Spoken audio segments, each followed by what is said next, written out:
Hello, and welcome back to our creative craft series. And we have our newest introduction here today. So I'm here with writer and instructor Miah Jeffra. He's a Bay Area classic. He's published many books, and he's also one of the founders of the very successful literary journal Foglifter. So we're so pleased that Miah could be with us here today. He's a wonderful colleague of mine, and I know that we're all going to learn many things from what he has to share with us. So dive right in. So you've written, as I said in your introduction, you've written several books, you've helped start Foglifter, and now you have this new memoir, which I'm putting on the screen right now, the fabulous, ekphrastic, and fantastic essays. So tell us a little bit about what's your secret for your continued creative energy, and how and why do you take the time out of your day to write? Well, I write because I have to, because otherwise I'd be upset and confused all the time. I mean, if you think about it, our culture is so reactive, and I'm part of that culture. So I'd only react to the world, rather than attempt to understand it. And so writing provides sanity. And what's your secret for that continued creative energy? I mean, you say you have to write, but like, what brings that out in you? I think that there's just so much to process in the world, right? If we observe, we observe so much, and that can start getting backlogged into our minds. I think that's what creates a lot of anxiety in people. And so it feels like an impulse in order to process all of that, so that that energy kind of transposes itself from being anxiety into, well, hopefully something like wisdom, but certainly understanding. I think that's a great way of looking at it. It does bring us a lot of ways to understand the world, and also how to sort of put all those pieces into a place that makes sense to us. Right. Yeah. So in your latest book, and I'm going to put it up there on the screen again, you take readers through a journey of many inspirations, from Madonna to Plato. Who or what inspires you most about as a writer? And then how did you know how you wanted to be a writer? Like, what was that initial spark for you? Well, and what inspires me as a writer, there's so many. And I think that's exactly it. It's the multiplicity of things. Naturally, as we observe, we start seeing kind of overlaps and connections. And I think what inspires me as a writer most is the opportunity to synthesize things that seem different entities, but really have some kind of relationship to one another. So, I think a lot of this has to do with, Buddhist studies, for example, idea of micro-macrocosmic correlativity, or, where it's like you can see the universe in the tessellations of a leaf, for example. And, without me realizing all of that prior, it's like we intuitively will witness those moments. And I think that inspires me to kind of want to see if those connections are as resonant as they seem intuitively. So that would be what inspires me to write. And the second part of your question? How did you know when you wanted to be a writer? Yeah, I don't think I ever had that aha moment where it's like, ooh, I want to be a writer, because I was a dancer and I was a visual artist and I knew I wanted to be a creative. Well, either that or a life scientist, if you ask my mom, because I was really fascinated by science, right? But writing somehow satisfies the expressive and the critical in a way that I think was most accessible to me.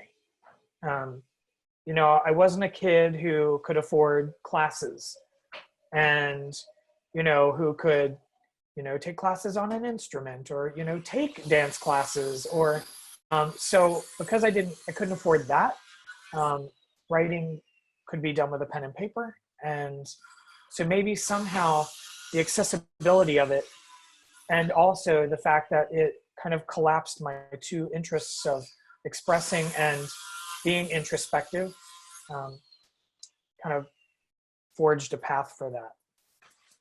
I'm going to ask sort of a follow-up question, and this is a surprise for him, so that's okay. I know Miah's up for the challenge. Who are the writers that you look to for inspiration as you continue on sort of that journey of your own work?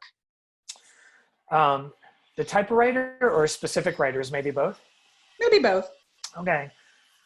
So writers that have done it in ways where I'm always astounded. And there's a difference here. There is the way that they write, and then there's the craft of writing, right? So I'm inspired by both. James Baldwin, Angela Davis, Richard Rodriguez, so these are all essayists and to some degree fiction writers. I think that the three of them, in particular, the way they synthesize phenomenon is amazing. I'll put Eula Biss in that category, who's a contemporary. I love the way she will weave observations, sometimes relatively innocuous observations, and find kind of the phenomenon in them. I'm super stoked about that. I get really excited because I feel like it almost maps out my own ways of thinking, but does it in a way that inspires. And that would lead to the type of writer.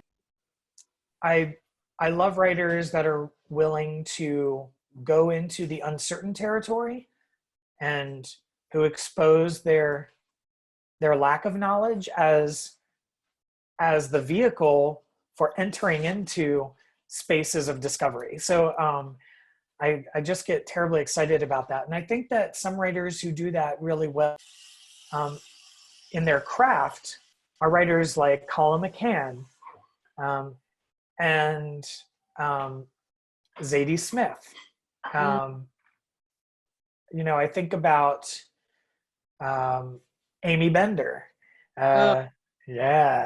Where it's like they're willing to enter into spaces and they're kind of like, I don't know where I'm going, but it's interesting. And then, you have the discoveries along the way without it feeling highly curated. But, at the same time, the ones who do that well, the ones who actually will curate an experience really well also inspire me, like Toni Morrison, who's just so masterful in being like, and this is what you're getting from this. Right? I am invoking my wisdom. So I'm also inspired by them, despite the fact that that typically is not the way that I write. Mm-hmm. All right. So the next question, you often participate in or organize a lot of readings or other live literary events. So what are the benefits of fostering a supportive writing community, and how has your literary community helped you grow as a writer? Okay. Well, the initial part of the question, I think, was me being selfish because, I came from performing arts, and there's just kind of an embedded sense of community in that, right? You're rehearsing together, you're creating the work together. It's super collaborative. And even to some degree in art, in visual art, it was the same way. It's like visual artists all kind of hang out together and give each other, what we call the studio visit. And so it's like we give each other kind of the version of craft talks with one another, like how to achieve something more successfully. But, you do it in a much more tactile way because you're visiting each other's studio, you're seeing a thing, you're talking about it. It's interrogative in that way. And when I decided to pursue writing in my fourth life, it just felt very isolating. And I missed that kind of collaborative element. So I think I just naturally took to wanting to bring some semblance of collaboration into the literary community. And, that's why I do a lot of events and, things that act to bring us together. How has it helped me in my writing? That's kind of toofold. Luckily, I found some people who also are really generative in that way. And, we either formed writing groups or we had events where I was able to look at what other people were doing and be inspired by it. You know, the way that they would either be performative in their writing or the way they talked about their writing, that was inspiring. It either made me kind of consider my own, or it gave me a nomenclature to apply to my own. And I, you know, formed friendships, which of course, you know, friendships are really necessary, you know, just in order to again, be inspired and to have someone to talk with about things that typically are kind of relegated to environments of isolation. But, you know, it also taught me something else by, you know, by engaging in the community. It made me realize just how important it was to not let ego get involved in the experience, because, you know, you're with yourself for so much of the writing process that I think the ego can kind of like slip in. And you know, I think there might be a predilection for getting competitive, and that kind of cancels any kind of generative and supportive quality that, you know, that you could afford the literary community at large. And so by doing all these events, it taught me what not to do. It taught me not to allow the competitive spirit to be a part of that, you know, that frontline moment. And then also to understand that any success that my colleagues have is a success for me. And, you know, to not try to compare myself to others, but instead, you know, to work to uplift us all, because there's so much talent in the Bay Area. And it's, you know, it was liberating in many ways, you know, to realize that the more I celebrated the success of my colleagues, the more I felt successful. I mean, that's a great argument for why it's so useful to share your writing with other people, and why it's so important to be able to have these writing communities. So you can be able to see part of that community that evolves and shares and grows as writers together. I think that's a great way to look at it.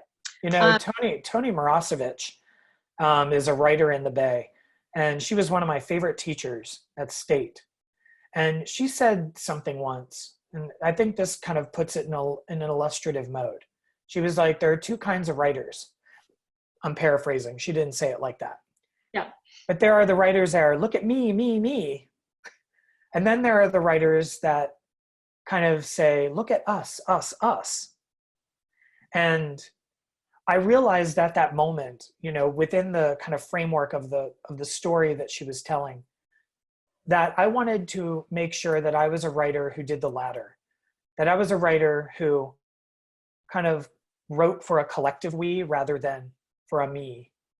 So I think that's important too. I wouldn't have gotten that if I wasn't part of a community that was generous of spirit. She being a great example of someone who is generous of spirit. Well, I think that leads us really well into our next question, because I did write this question, admittedly. You're a wonderful colleague and a devoted instructor. So why do you feel it's so important to share your love of writing with students? And what do you enjoy most about like the teaching of writing? So whether that be creative writing or academic writing, like what is it that helps you to be in the classroom to continue to share that with others?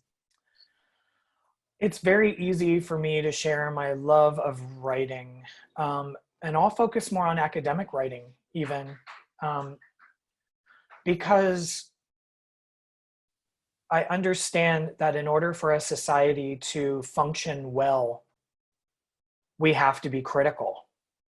And we have to be critical in a way that's not evaluative. And so the process of writing, whether it be academic or creative, if it's done well, but, you know, I'll even emphasize the academic, is that by seeing what is there first and understanding how it fits into the series of systems that exist in our world, synthesizing it with governance, we then can make better determinations about our reality and who we are in that reality. And that makes us better citizens, better lovers, better friends. I mean, it makes us better decision makers. So I just think of it as I'm sharing the love of writing because it makes better people. It makes us more wise, and that helps all of us in the long run. So there is just such a large scale reasoning for the love of writing. I just want them to be the best people they can be, and I know that this is one of the best tools to make that happen. So I think that's why it's easy for me to share the love of writing in my class, because they just see the urgency on my face, especially in this age of divisiveness and the fact that our writing has become soundbite oriented rather than meditative and reflective, so that we have the space to be critical. And students recognize that right away. They're like, oh yeah, we're definitely evaluative and divisive. And that relationship is incredibly connected. So just watching them nod and understand that is worth it to teach. Yeah. Did I answer all that question? I think so. I think that covers a lot about, why are writing classrooms so important too? Because sometimes, we get asked that question like, well, can you teach writing? And so that's sort of what that aspect looks at. And another way to communicate it, I think, to students who maybe have a resistance to writing as a primary form of processing ideas and expressing ideas, well, is to have them understand that writing is the closest that we have to thinking. And we all want to be better thinkers. And, if we think in terms of language and we perceive in terms of language, which we do, I mean, it is the technology that is so embedded in us that it's almost become part, arguably, with our genetic code. This predilection for linguistic forms and language, then if they understand that language and their acquisition of it contributes to their perception and the way that they think, then naturally they might consider that, because a lot of my students will say, are you saying that if my language acquisition was more sophisticated, that I would literally see the world more accurately? And I'll say, yes. You actually see more. You will notice more. You will observe distinctions between things and connections between things more, because you have a language to assign to it. It's kind of like if our database is larger, then we are going to understand how things fit into, various categories. I know that it's a bit of a scientific way of thinking. And I'm also very interested creatively in dissolving those barriers, but to be able to do both, to be able to categorize and also see kind of the holistic connections between all things can only be done, well, I'll take that back. Not only way done, but one of the best ways to do it is through writing and developing a more sophisticated language acquisition. So yeah, I think students really feel that. And when they do, they get charged. They feel like, I have got to become a better writer no matter what. Yeah. And that's a delightful thing. Well, that leads us perfectly to our final question.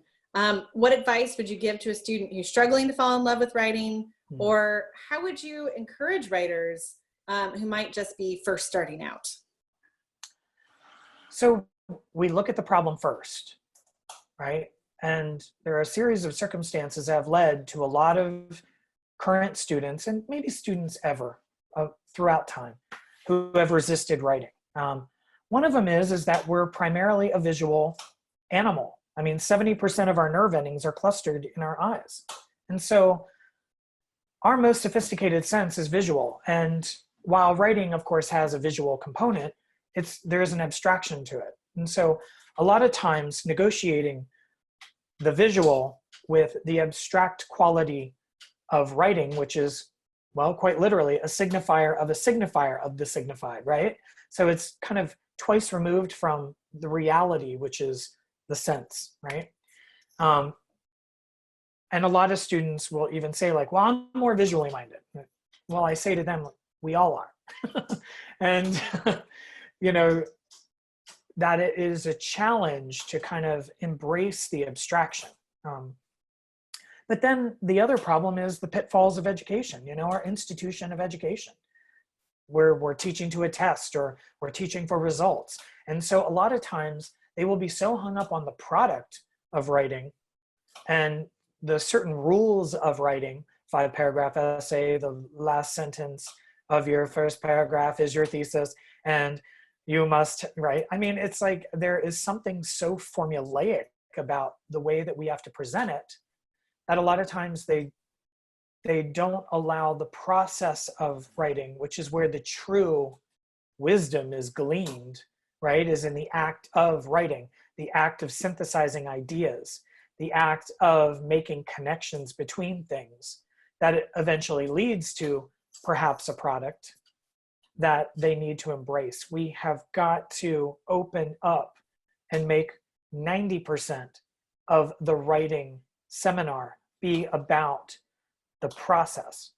And I think when we celebrate that process and show the slipperiness of it and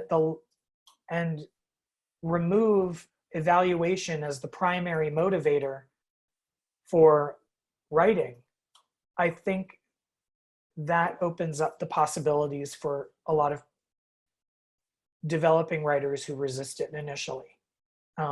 So my advice to them is to be present, to be in discovery, to not think about the outcome, because typically when we dedicate ourselves to the process, the outcome gets better. And they also will begin to write in a way that more reflects their authentic thinking, which is the exciting thing and why all of us need to write, because we all make those connections, those authentic connections in different ways. And if we can see all of the mappings of the way that those connections are made, we will glean a more kind of comprehensive and collective wisdom that we can then extend into our culture and maybe improve the lot of humanity, right? So it's like, I know it's all these far-reaching and lofty goals, and maybe some students don't necessarily, they're kind of like, all right, writing this paper is not going to change the world. Well, right away I go, damn right it will. It can. And I think leveling that sense of importance on the individual process of authentic thinking inspires, that's a way to get to students. I know that a lot of people also say, well, writing is really necessary for your career. The soft skills are the most important. Employers always say that the thing that's lacking in their new recruits in any field is their soft skills, including writing and communication. Yes, that's true.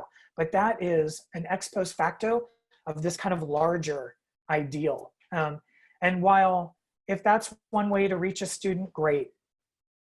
I just say that that is one of the many results of thinking about it in this larger way, because I want them to be better lovers. I want them to have better relationships. I want them to make better decisions, right? And that can be in the political realm. It can be in the personal realm. It can be in the, the way that they identify themselves in the world. And while I haven't gotten it right, certainly, I feel like that self-possession really comes about best, or at least one of the greatest tools for that is writing. So with all those wonderful insights from Miah, tell us a little bit more about how we can learn and discover more about your work. So tell us your website, tell us the names of your other books. So if students want to learn more, they can find out more. My website is my name. It's www.miahjeffra.com.